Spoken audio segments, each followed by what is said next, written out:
contribution in the positive column. We hope that just for a moment that people will pause and say, wow, it's extraordinary when you look back upon the Earth with over 8 billion people. And you see this concrete example of what humanity can do, this extraordinary thing when we set big goals. And CDR entity. To achieve them.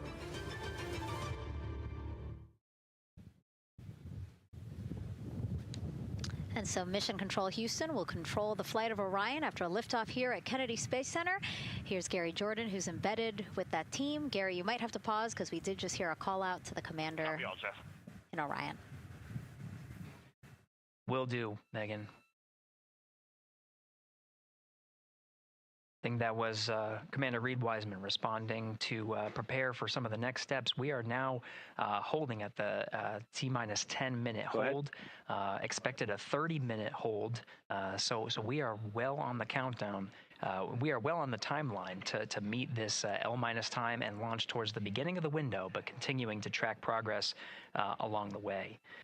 Again, I'm here with the Artemis II flight control teams in Mission Control Houston. The team in the room behind me has been monitoring the countdown and verifying their own mission-specific launch criteria of the Space Launch System, the Orion spacecraft integrity, and its crew. During the final poll before launch, if all looks good from each of the flight controllers in this room, Flight Director Judd Freeling will report a go for launch from Houston Flight. Upon liftoff, teams here take control of the mission and communicate with the crew while they fly on the Space Launch System. This phase of flight is highly dynamic, and each console position has a dedicated and important role of looking after critical systems.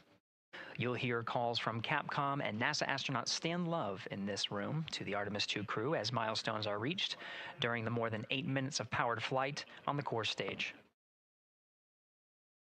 Liftoff and ascent are just the beginning. This room will be staffed around the clock over the next 10 days to oversee every moment of the mission through splashdown. Here from the Johnson Space Center, we'll be streaming the mission live 24/7 so anyone can follow the crew's journey, take peeks inside the spacecraft, and share the experience of a lunar flyby with astronauts looking down at the moon's surface. Teams here have been rehearsing tirelessly in simulations to throw every conceivable and inconceivable scenario their way. We are ready and eager to begin the Artemis II mission. Still milestones to come as we continue the countdown, but we'll be right back with you during the ascent phase of today's flight. With that, Megan, I will send it back over to you at the Space Coast. So much, Gary. Under 37 minutes until the opening of our 2-hour launch window, 6:24 p.m. Eastern. I've never been more excited for a time. But why don't we send it back over to Megan Carter with the Moon Board to learn more about what happens after ascent. Absolutely. I am definitely also getting excited. Things feel like they're starting to pick up a little pace here.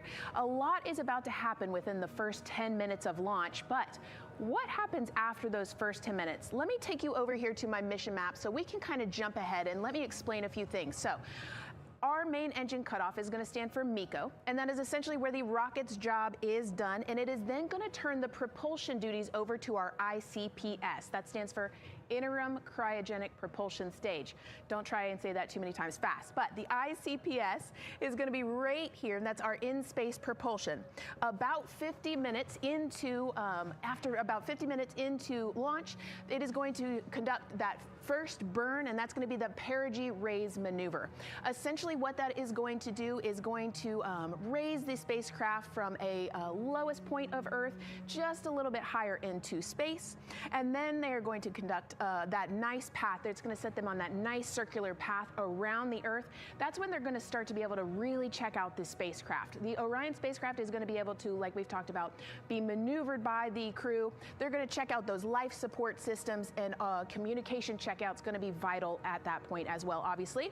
Then they will be conducting that another burn, and that's going to raise them just a little bit higher again. And then they will, it'll be about time for the ICPS to separate, and they will will start another lap around the Earth as well.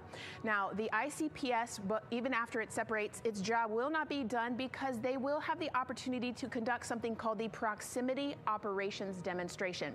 And this is going to be really important for our future lunar missions because the ICPS actually has a target on it, and the crew is going to have the opportunity to manually maneuver these spacecraft like we've mentioned and practice those docking maneuvers. Now, obviously, they will not be docking for this mission, but that is, again, going to be critical for those lunar missions in the future. Now, all right, after that ICPS has separated and they've done that second lap, they're going to conduct 2 more burns. And what these burns are going to do is set them up to the high enough orbit and a fast enough speed in order to conduct the translunar injection. This is going to be that critical moment and that critical milestone where they are going to produce about 6,000 pounds of thrust.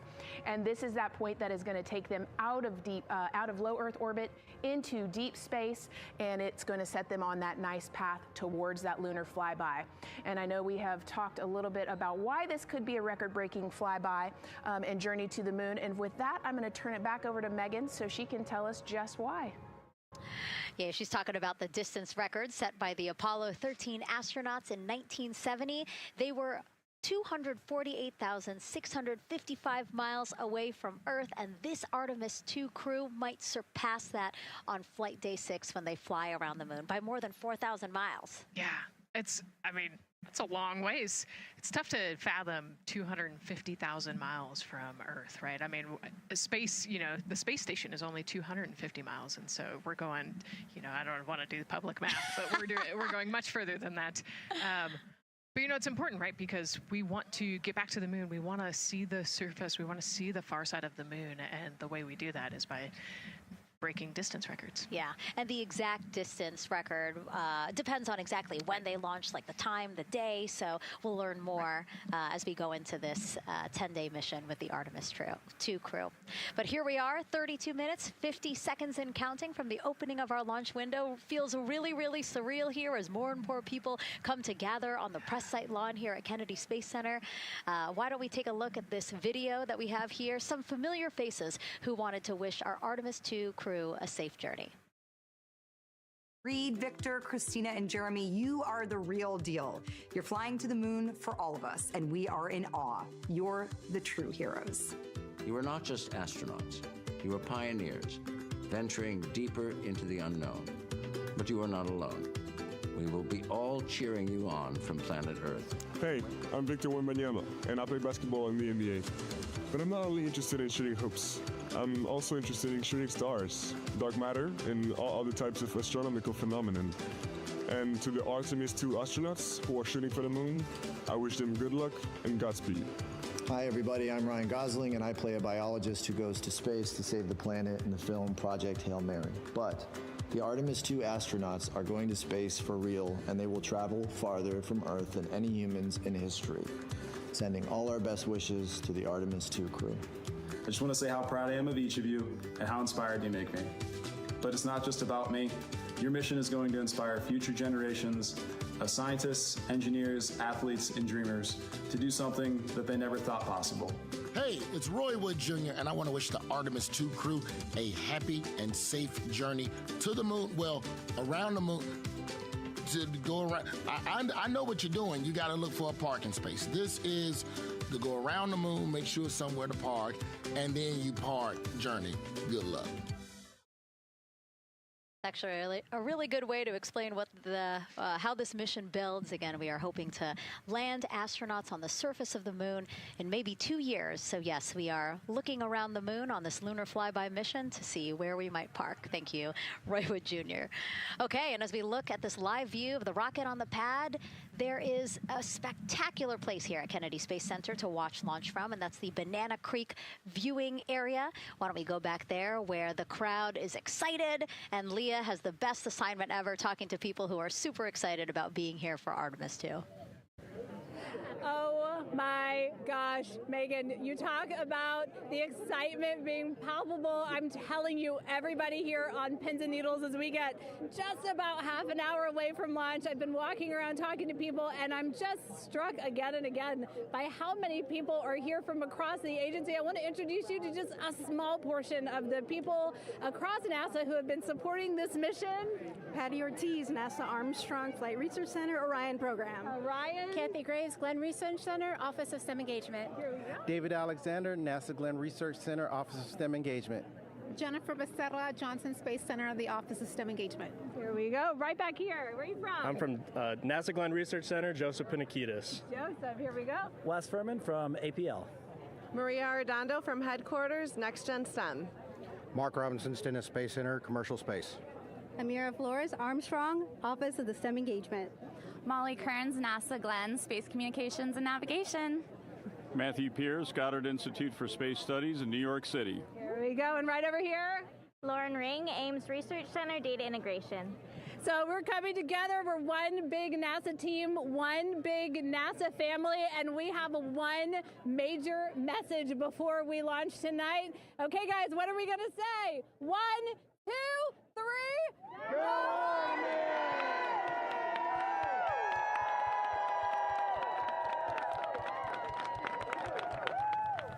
Oh my gosh. Oh my gosh, that made me so emotional. That was so inspiring to see. I mean, wow. Yeah, that was great.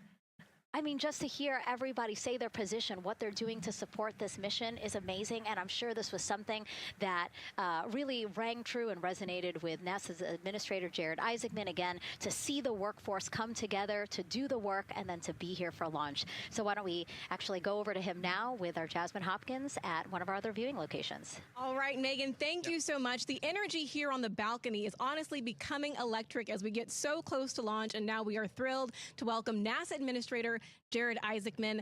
Jared, we're really entering a golden age of exploration. How will Artemis II set the pace for the coming years? Well, I mean, Artemis II is the opening act, right? This is the test mission.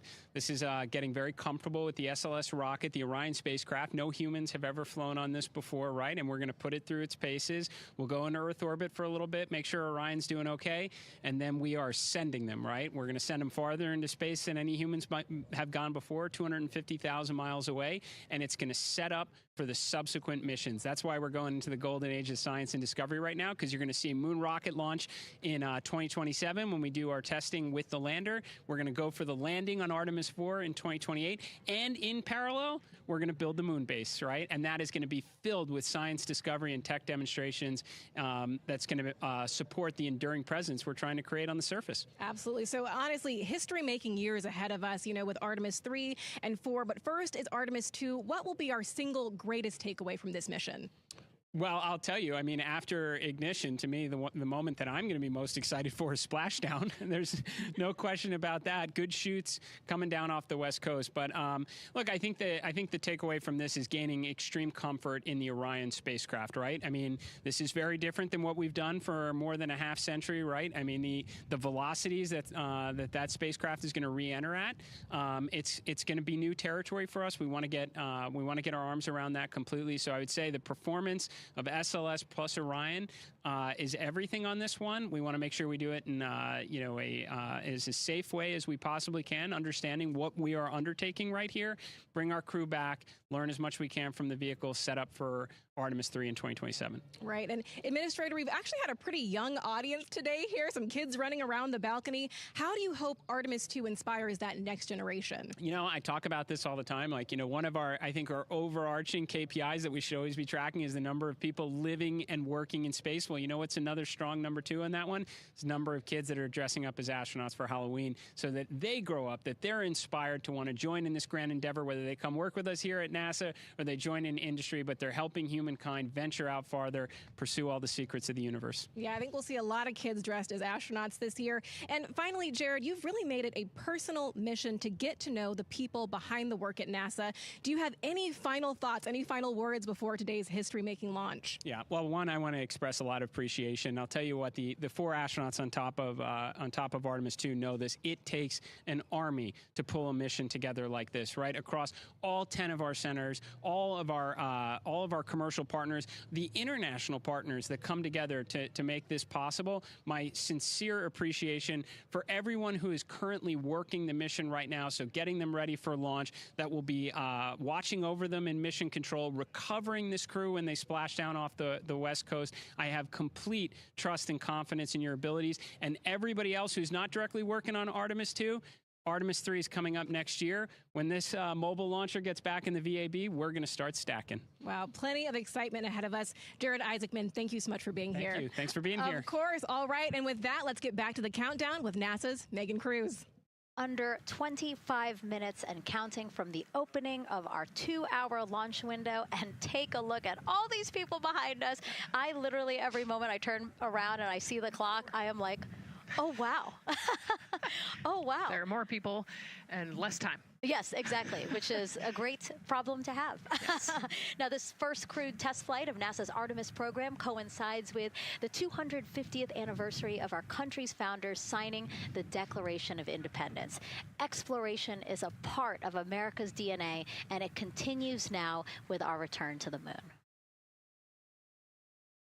250 years ago, 13 colonies laid the foundation for the greatest and most enduring democracy in the history of the world. One driven by courage, faith, and freedom. From that moment, we became a nation defined not by where we stood, but by how far we were willing to go.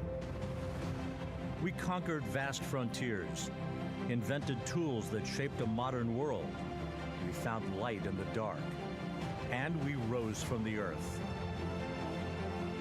Faster, higher, farther. We pushed beyond the sky and into the unknown. We carried our courage into the cosmos, and we planted the American flag on the moon, the defining achievement of American superiority in space. Today, our curiosity stretches farther than ever. American robots search ancient rivers on Mars. New telescopes unfold to glimpse the first stars. And a new generation prepares to return to the moon, this time to stay. For 250 years, America has carried the light of humanity forward. But American exceptionalism isn't inherited, it's earned. Our greatness comes not only from what we've done, but what we're still determined to discover. Because in every era, across every horizon, America is at its best when it's reaching for something greater. America celebrates 250 years, and we are leading the world into the future.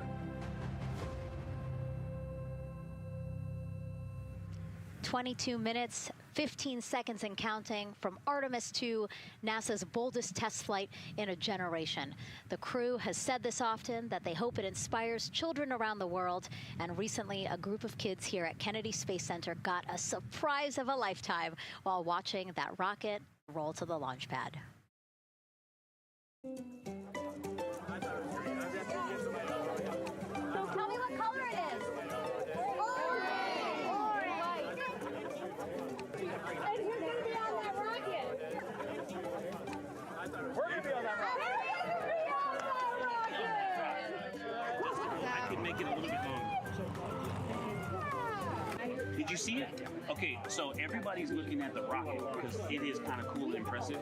One of the coolest things happening over there right now, though, is it's on top of a giant tractor. Doesn't all food come in like tubes? It's in these like little plastic bags, and you have to like rehydrate it. Sushi. There's not. I haven't seen sushi in space. It's probably hard to keep that back. Sushi mashed together. My favorite part was this one little girl. She had a question. She had patiently held her hand for a long time, and Christina turns to her and says, "Okay, what's your question?" She just goes, "I forgot." It was like, that's a perfect little kid moment. I just love. Wait, are you my mother's cartoon astronauts? What? Say that again? Never mind. It's a little hard to say. Go Artemis! These two? Yeah. You can put it on your hand. Look at this one. Yeah. There you go. I like your jabbing astronaut back there. It's just so fun to see the enthusiasm, the energy, and a little bit of chaos. 3, 2, 1. Wasn't that so cute? I love kids and their excitement and, you know, even just being real. Like, I don't remember what I was I know, gonna he ask. goes, but I'm glad you're here.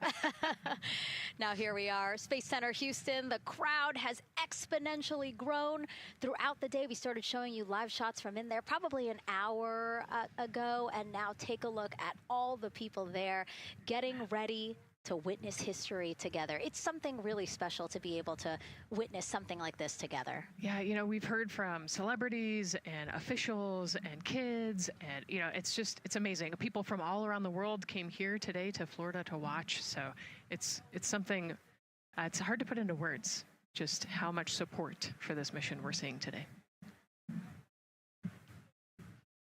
And great news too, remember the team was tracking an issue with the launch abort system battery. They appear to have cleared that issue, so we are go for launch. Yes, it's exciting.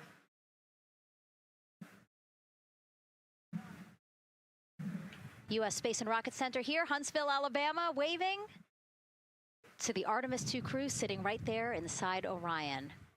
Inside of 20 minutes from the opening of our launch window, and right now we are targeting the top of that launch window, so we could be launching here in about 19 minutes, Nicole. Wow, I don't know if I expected this today. I'm excited, and, you know, I'm glad they were able to clear the problem with the battery on the LAS, and everything has gone really smoothly today. It's been great. The weather cleared up. It's a beautiful day for a launch. And so now, as we are so close to possibly launch now, just what are your final thoughts as we are about to embark on a mission back to the moon, the first time in more than 50 years? Yeah, you know, just so proud of the crew and all of the teams here on the ground that made this happen. You know, they are carrying the torch from the Apollo era into the Artemis era. And, you know, as the crew likes to say, they want to be the shoulders that the next generation. And let's see, GLS, can you help us with that, please?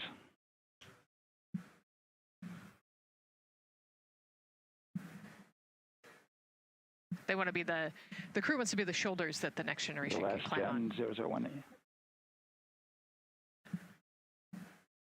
You know, I think it's in their patch. We're going for all. It's in the name of their capsule, integrity, representing humility and the professionalism of everyone that got them there today. So proud of them. We love them. We're excited for them, and we cannot wait to see what they see.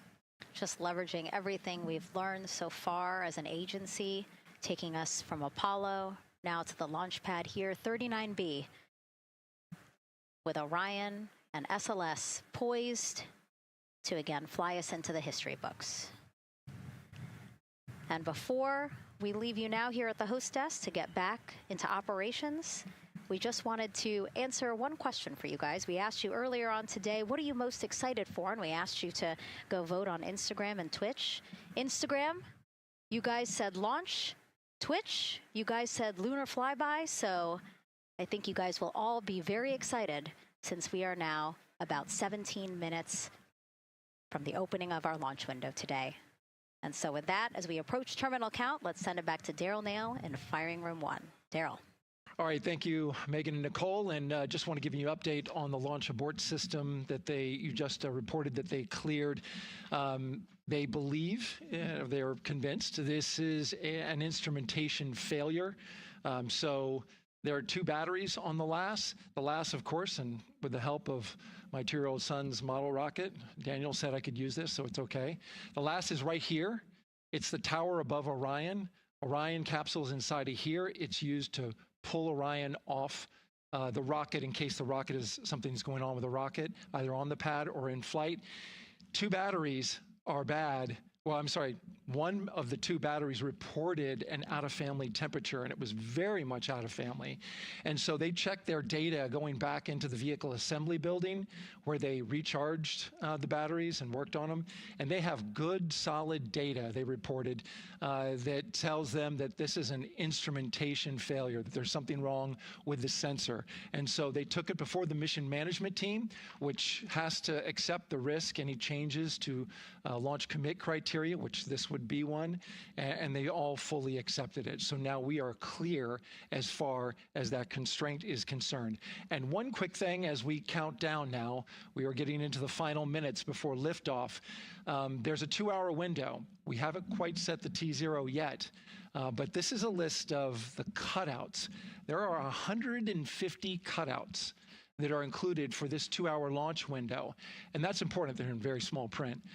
That's important because there's basically 16 minutes inside this window that they cannot launch. And these are because of small things flying in orbit. There's a lot more things in orbit than there were back in Artemis I when we had 35 to 40 cutouts. For that reason, because of these 156 cutouts, they're going to be managing the launch window as we go forward. So they may have to wait out one of these cutouts. They range in time between 2 seconds to 23 seconds, but you'll hear the NASA test director talk through that. We're getting ready to merge that loop from NASA test director Jeff Spaulding.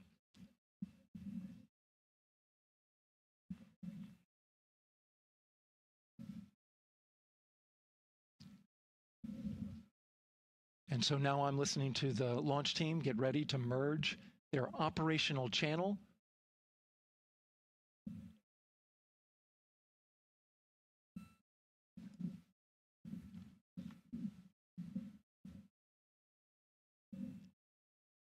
We're now entering one of the most consequential phases of launch day, and that's terminal count, the final 10 minutes. And OTC, NTD on 212 for comm check? Good, comm. Tell me. I hear the same. STC? 2. GTC? GTC is on 212. All right, copy that. NASA Test Director Jeff Spaulding confirming communications with his team.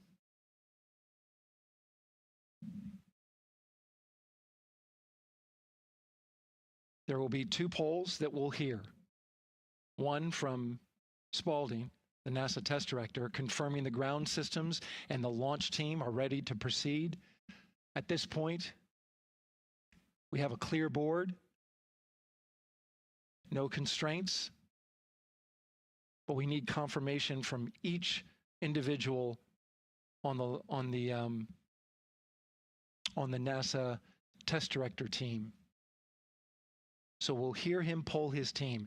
The other poll that we're waiting for is the poll from Launch Director Charlie Blackwell Thompson, who will take that final status from NASA management before giving the go to come out of a hold. And you're seeing the clock count down at L minus 12 minutes.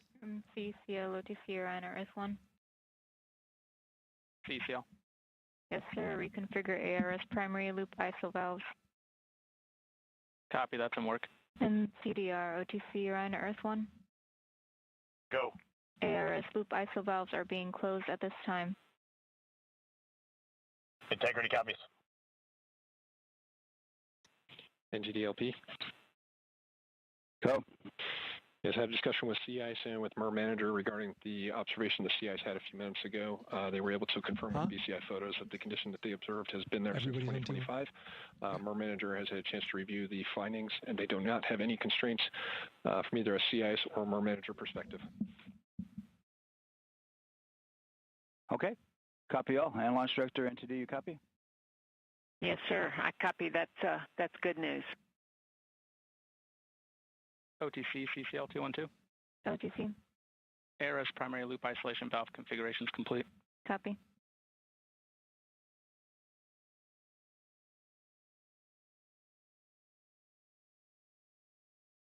And CGLS NTD, cancel pending, please. GLS copies, and that's complete. All right, and for all personnel, we got a little bit more work to do before we pick up the clock, and we're about a little over a minute from getting to T-minus 10 minutes, but we've canceled the resume time there, and then we'll pick it up after we get through all of our work and anything else that we need to do to get through the remainder of count. So we'll continue working that to get to our T0 today.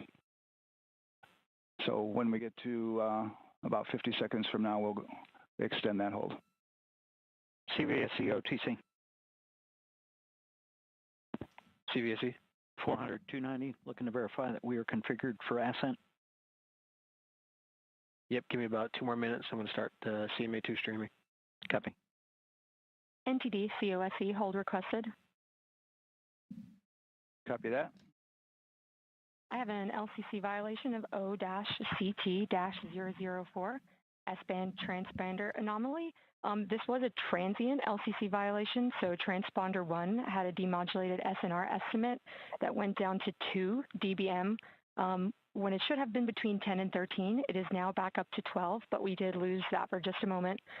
It does not appear that we lost our bit sync or carrier lock, which would be indicative that we lost our lock with the vehicle. So at this point, recommendation would still be go. However, we do have a pre-planned contingency procedure if we want to look at that. But again, this is transient, so we're back in a nominal range. All right, let's see, LPE NTD. Yeah, we're not seeing that hit. So I guess the question for COSE, was that less than 3 samples? Is that below our persistence? Stand by, let me look. It did look like it did persist for several seconds on mine, but let me take a look at the number of samples. Could I get a repeat on the affected LCC, please? Yes, ma'am. That's going to be O-CT-004. Thank you.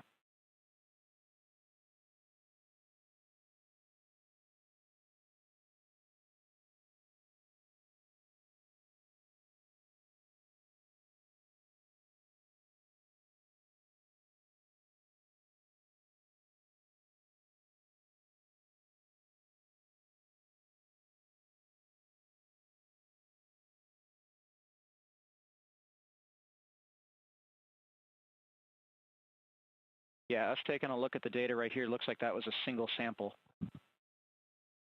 Yeah, copy that. RFTS does report that they also lost lock for about 5 seconds. So I would love to ask KUS and see if they also lost lock with the vehicle for any extended amount of period.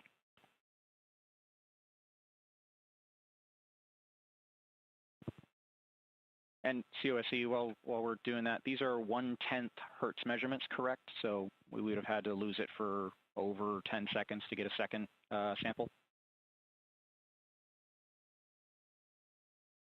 Yes, sir, that's correct. It is 1/10 hertz. Yeah, so from our perspective, the allowance is effectively up to 30 seconds, up to 3 samples based on the 1/10 hertz. This is not an LCC violation, I believe. Yes, sir, I would agree with that at this point. Copy that. We're checking with KUS on 232. I don't think they have 212 access. We're trying to verify, but it sounds like they have a loss of lock as well. About 2 seconds. Okay. And I guess for both KUS and COSE, do we have lock now? That's affirmed. We do have lock for COSE.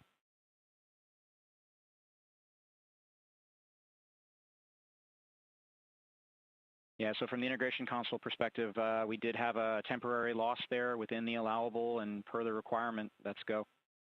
And this is Houston Flight. We have lock and we have good telemetry here in GSE. And KUS is reported to they have good lock now. So with all of that, OSC, then are we in a go configuration per your LCC? Yes, sir. Recommendation would be go. Right. LP, you concur with that? Yes, sir. LP concurs go. And launch director? Yes, sir. Launch director concurs go. All right, and I'm going to go ahead and just verify everybody has everything else complete, launch director, and if we do, we'll be ready to pick up the poll at that time, unless there's something else that you're aware of. No, sir. Let's verify all our work is complete, and I would like one last check of our constraints list. All right, let's see. OTC, are you still waiting for ComConfig, or are you? That is affirmed, sir. Okay, is that your only open item? Yeah, OTC, this is CVSC. That 400 step 290 is complete. Copy. Okay, so OTC, you're complete with all of your work? That's affirmed. All right, copy that. STC? STC is complete. And GTC? GTC is complete. Okay, excellent. All right, and LPE, just want to verify we have no open constraints at this time. No open constraints. We have a clear board, sir. Okay, tracking the same here. And launch director, with that, we are clear and ready to pick up the launch readiness poll with your go. All right, sir. I am go for the poll. All right. And for all personnel, this is the NTD conducting the Artemis II launch readiness check. Verify ready to resume count and go for launch. OTC. TC is go. STC. STC is go. GTC. C's go. MCO. CO's go. Safety Console. Safety Console is go. LPE. LPE's go. RTD. RTD's go. Houston Flight. Houston Flight is go. ROC. ROC is go. And CDR. Crew is go.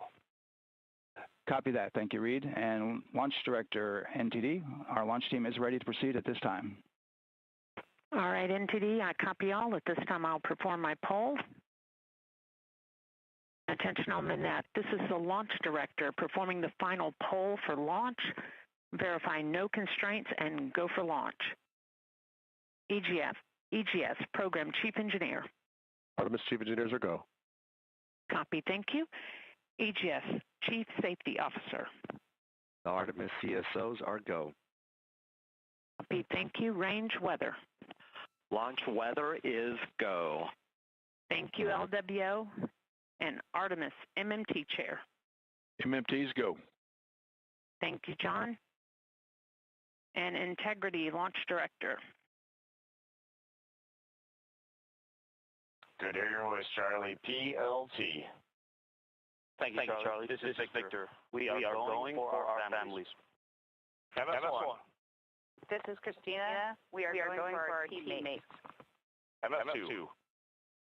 This is Jeremy. We are going for all humanity. All right, Charlie, your Artemis II crew is go for launch. Full send. I copy that. Reed, Victor, Christina, and Jeremy. On this historic mission, you take with you the heart of this Artemis team, the daring spirit of the American people and our partners across the globe, and the hopes and dreams of a new generation. Good luck. Godspeed, Artemis II. Let's go.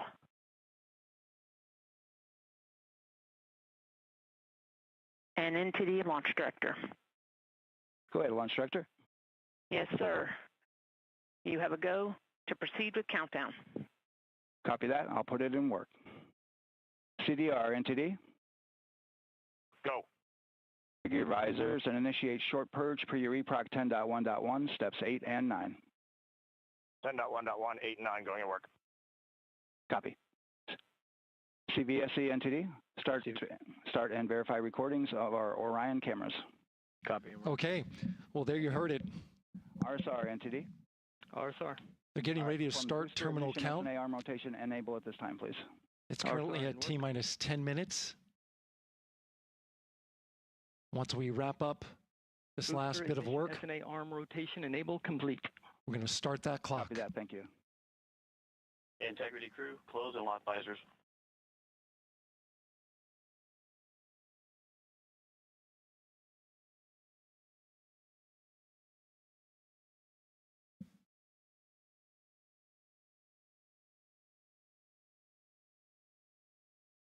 You heard an issue, worked in real time with telemetry lock on the Orion.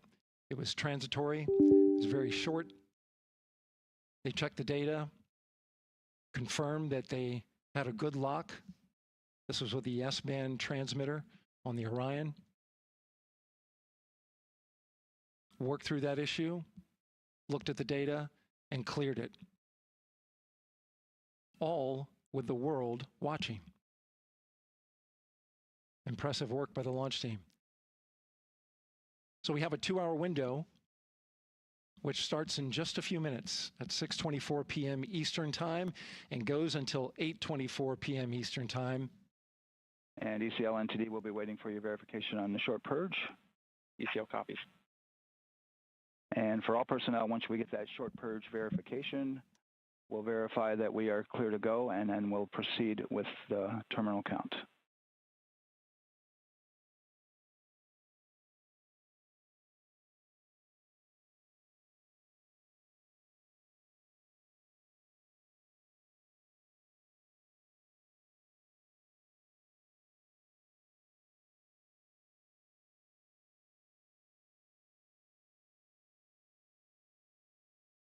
ECL time estimate? About a minute. Copy.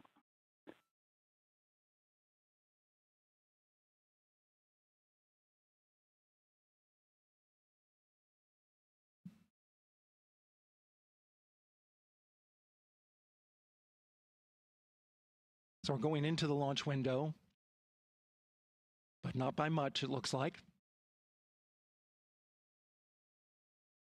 Just wrapping up some final work.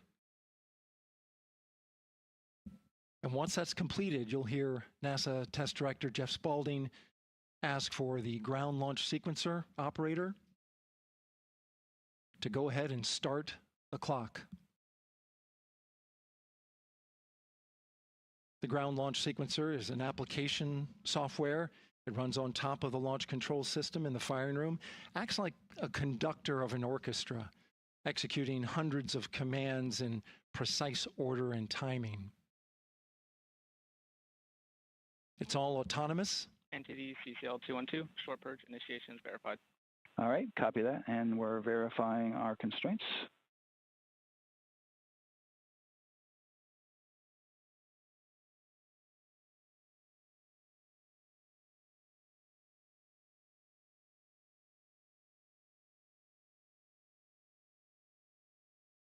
All right, and we're clear from cutouts. And with that, we're going to resume the clock momentarily. And CGLS, you can resume the clock on your mark. GLS copies. 3, 2, 1, mark. GLS mainline has been initiated. T-minus 10 minutes and counting.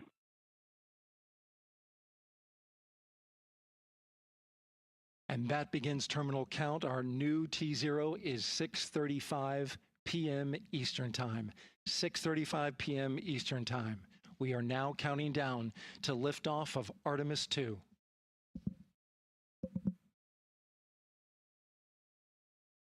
From now on, you're going to hear two voices on the loops. If everything goes nominally, NASA Test Director Jeff Spaulding, who's directly managing the launch team, and Alex Bendelos, the GLS operator who closely monitors the software. He has the ability to stop and restart the countdown.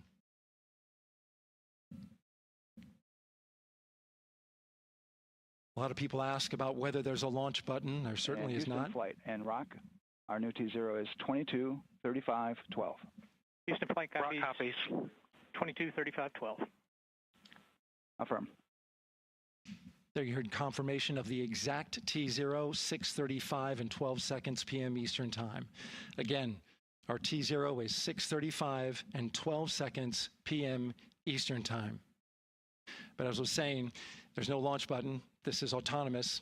But there is a button that keeps you from launching, and that button allows the GLS operator to pause the countdown outside of terminal count and during terminal count and submit a hold to the next holding point. So the clock won't stop right away. If there's an issue, we'll go to the next stable holding point. This is how GLS configures the rocket and ground systems to a stable point where they can stop the countdown if that's needed. But right now, we are counting down. Our next big milestone, looking to retract the crew access arm. GLS is go for crew access arm retract. And there you see the crew access arm moving away.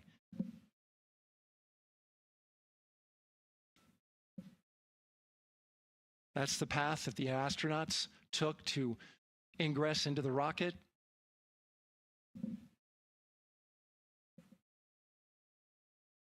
Until this point, that was their way off the pad if they needed to evacuate. But now with that arm retracting, the backup transitions to a launch abort system.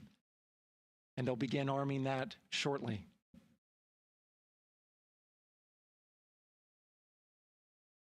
Of course, the launch abort system, great shot there of the crew access arm retracting away. The launch abort system is the tower at the top, and that's what would pull Orion and its crew off the top of the rocket in case of an emergency, whether it's on the ground or in flight. This is critical safety hardware that protects the lives of the astronauts.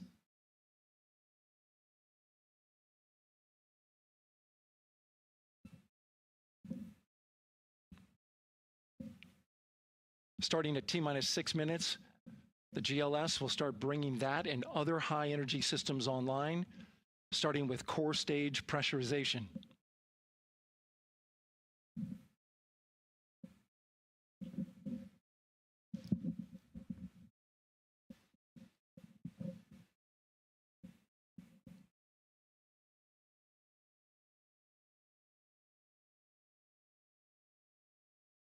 Weather is 90% go. The range is go. All systems are go.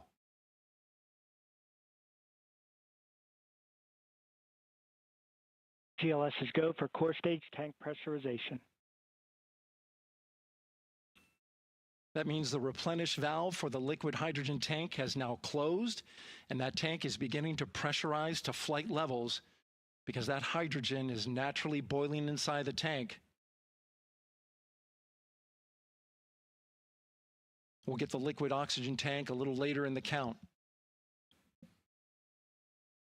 Now the team is waiting for verification that, if needed, the Artemis II crew could use the launch abort system to pull Orion safely off the top of the rocket in an emergency. Let's listen in for that call. GLS verifies last capability available. And CDR, do you copy? CDR copies, last available.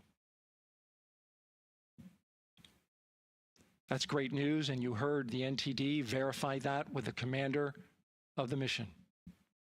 GLS is go for FTS arm. Now work is being done to arm the flight termination system. This is so the range safety can send a flight termination command if the rocket flies too far off track. There's a brief built-in delay, so the launch abort system has time to pull the astronauts to safety first. GLS is go for LH2 high flow bleed check. All right, the high flow bleed check. That's so the cryo team gets verification that the RS-25 engines, all 4 of them, are in the proper temperature range for launch.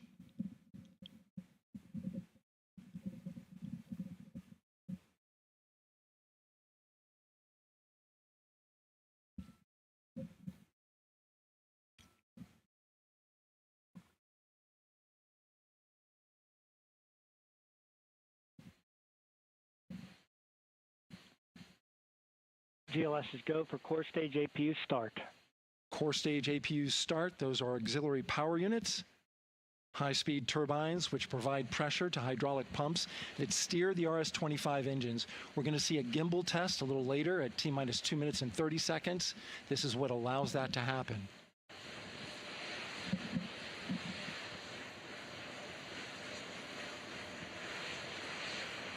Coming up in about 20 seconds, we're listening for go for purge sequence 4. That's a helium purge of the 4 core stage engines downstream of the propellant valve. This gets all the air and moisture out of there.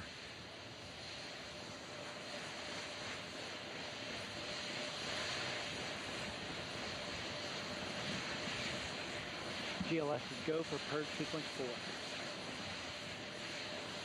4. Moving through the milestones. All is looking good.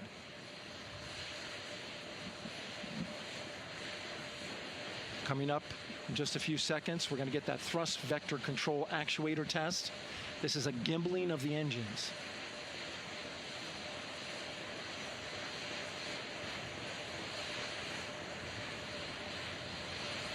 There are the 4 RS-25s, 3 of them Shuttle Heritage, 1 of them built from shuttle parts. And there you see them moving.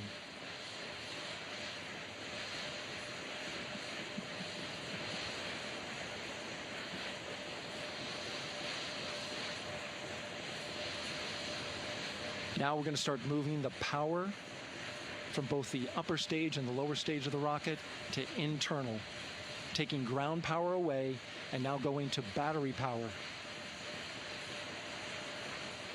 GLS is go for upper stage to internal power.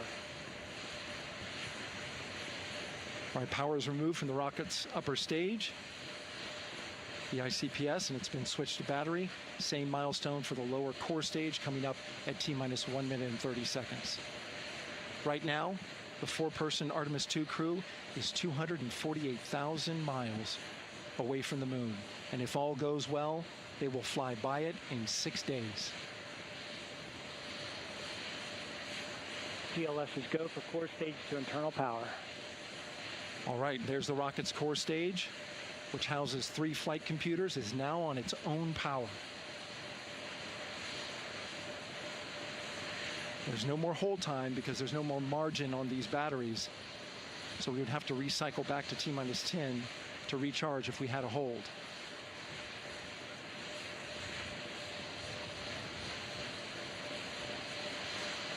One minute. Right now, the rocket does not know what the T0 is, but coming up at T-minus 33 seconds, control shifts from the ground launch sequencer to the rocket's onboard autonomous launch sequencer, or ALS. The rocket will count itself down, but honor any holds that could come from the ground. Now, shortly after liftoff, Houston will take control of the rocket, and my colleague Gary Jordan will take over commentary. GLS is go for ALS. Great call out. The rocket is on its own. 4 brave explorers ready to ride the most powerful rocket NASA has ever launched. Sound suppression water is flowing. 15. And here we go. 10, 9, 8, 7. RS-25 engines lit. 4, 3, 2, 1. Booster ignition. And liftoff.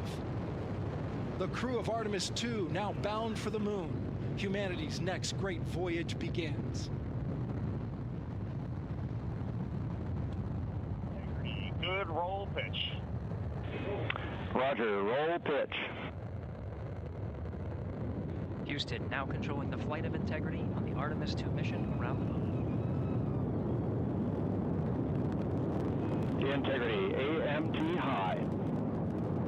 AMT high. On time, passing 30 seconds into the flights. Integrity passes the alternate beacon.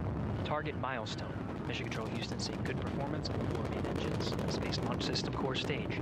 Integrity, 3 miles in altitude. Traveling more than 1,200 miles per hour.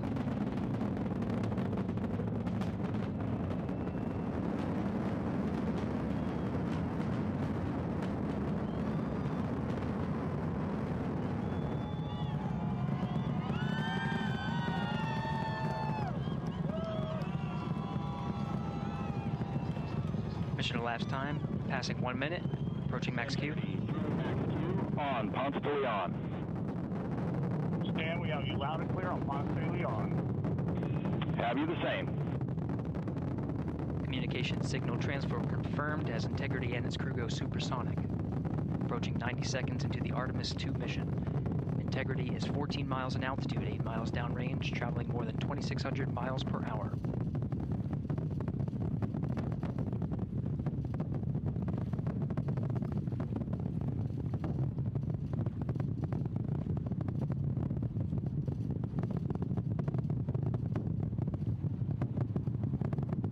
Minute 50 seconds of mission elapsed time, standing by for main engine throttle down to 85%, ahead of solid rocket booster separation expected at the 2-minute 9-second mark.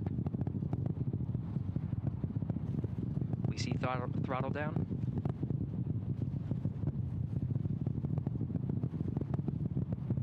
Confirmed separation.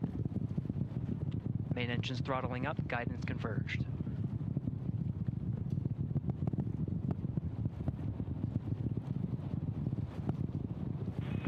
Integrity, guidance converged, performance nominal, upper stage RCS ready. Copy all, Stan. Integrity, SM priming complete. SM priming complete. 2 minutes 45 seconds of mission elapsed time into the Artemis II mission. Thrusters on Integrity and upper stage confirmed in a ready state ahead of service module fairing separation.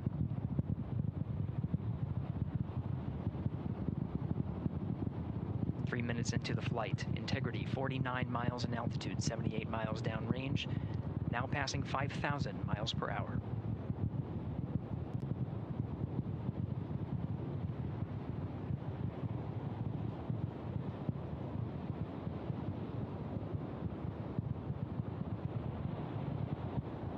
Standing by for launch abort system jettison. Houston integrity, good last jettison, great view. Copy jettison, Team Eco 8+02. We see the same on board, Stan. And Houston has you loud and clear on Tidris at the Kármán line. Outstanding, Stan, we have you the same. 3 minutes 50 seconds into the flight of Artemis II, Wiseman, Glover, Cook, and Hansen cross the boundary to space with good comm checks. GPS signals acquired after last jettison now working on internal checks to verify accuracy. Flight Dynamics Officer analyzed the time of main engine cutoff, confirmed at 8 minutes 2 seconds, time of MECO.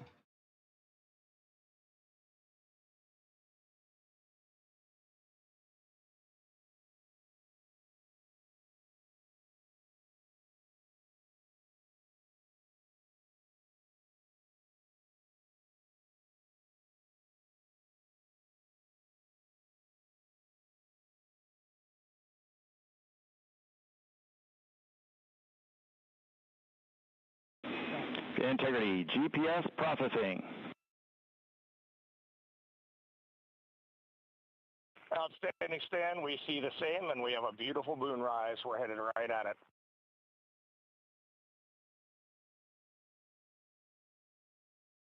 Approaching 5 minutes into the flight, Commander Reed Wiseman confirms he has visuals of his destination. GPS guidance, navigation, and control software finishes internal checks and sends to navigation channels. Integrity, 3 engine press. 3 engine press.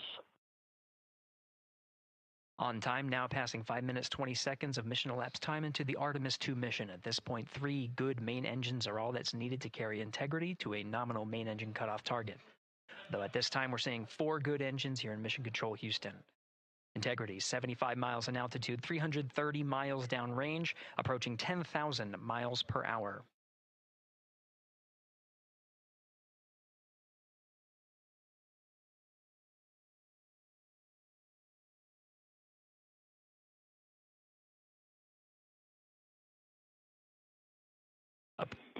Integrity, looking good at 6 minutes. Same on board, Stan. Good trajectory and engine performance. Booster officer will soon report the shutdown plan to Flight Director Judd Friedling, expected at the 7-minute mark. Integrity, 78 miles in altitude, 460 miles downrange. Integrity, expect nominal shutdown. Integrity copies, nominal shutdown.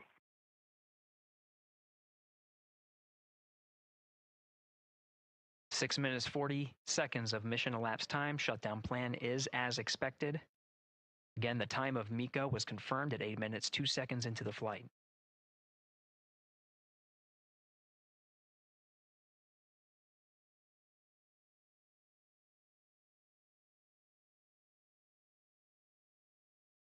Seven minutes of mission elapsed time.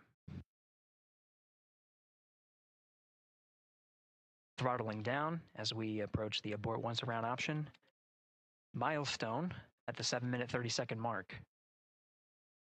Now 84 miles in altitude, 650 miles downrange, traveling more than 15,000 miles per hour. Integrity, AOA open. AOA open. The window is now open for an abort once around option that would target splashdown in the Pacific Ocean. Still following nominal ascent at this time.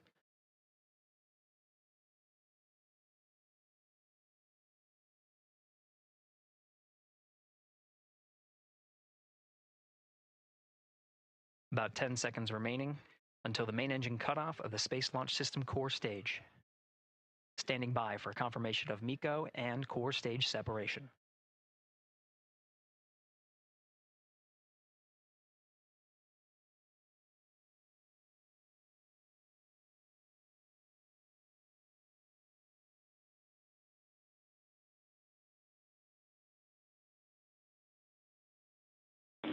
Integrity and nominal MECO, core stage separated.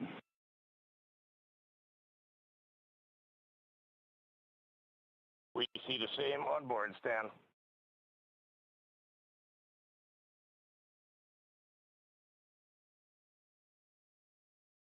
Eight minutes, 40 seconds into the flight, we have a nominal main engine cutoff heading in the right trajectory on the way to swing around the moon. Core stage has separated, done its job. The Space Launch System upper stage, the interim cryogenic propulsion stage, or ICPS, still attached to the Orion spacecraft.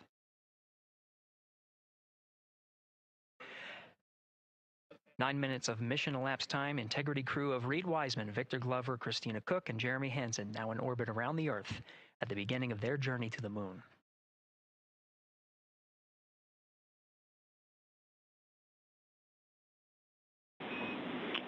Integrity Houston, looking ahead to PRM numbers so far per the pad.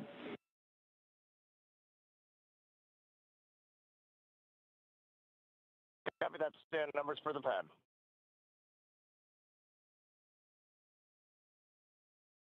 Capcom Stan Loves now reminding the crew that the perigee raise maneuver time of ignition is as expected prior to booster ignition. That time being 49 minutes, 50 seconds of mission elapsed time.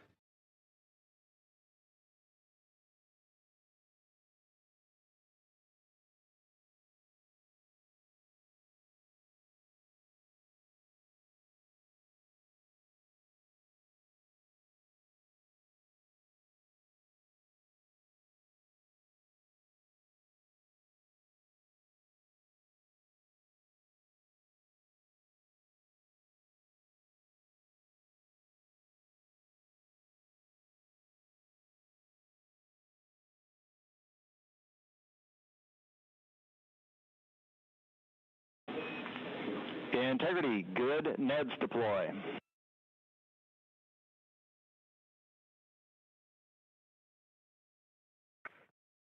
Copy that, Stan. Good, Neds.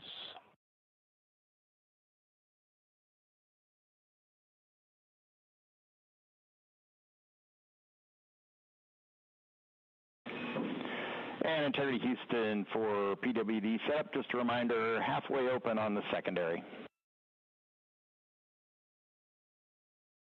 We copy that, Stan. Halfway open.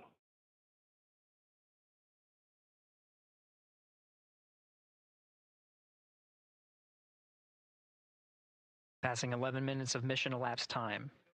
Here, overhearing the conversation between Capcom Stan Love and Commander Reed Wiseman, already passing some milestones. We have a good nozzle extension deployment system. That is confirmed. Complete. We also have the visors are confirmed up. Now past the dynamic phase of flight, that is ascent. Their launch and entry suits that provided them an extra layer of protection. Now not as needed. They're going to raise those visors.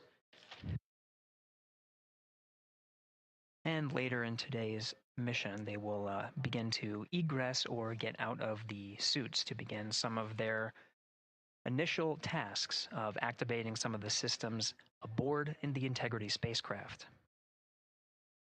It's passing 12 minutes of mission elapsed time. Again, the perigee raise maneuver that's targeted near 50 minutes of mission elapsed time, 49 minutes, 50 seconds. That's what the crew is going to be working towards. The Commander Reed Wiseman, pilot Victor Glover will focus on preparing for that milestone. In the meantime, mission specialist Christina Cook and Jeremy Hansen will start some of the activation of environmental control life support systems. You may hear confirmation of their activation over the Orion to Earth communication network.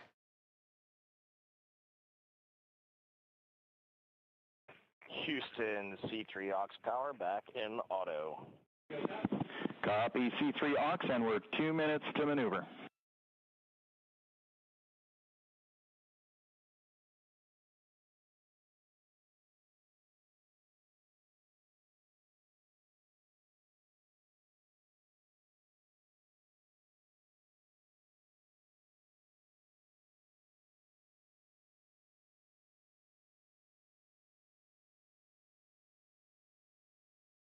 13 minutes and 30 seconds of mission elapsed time. We're going to continue to follow the crew of the Artemis II mission. They are beginning their journey around the moon to verify the systems that will take us to its surface. An incredible ascent. Artemis II is underway. Reed Wiseman, Victor Glover, Christina Cook, and Jeremy Hansen begin their journey to the moon. Still milestones to come up as we await solar array deploy and the critical burns that will get Integrity into high Earth orbit around the Earth before engines are fired to get us around the moon.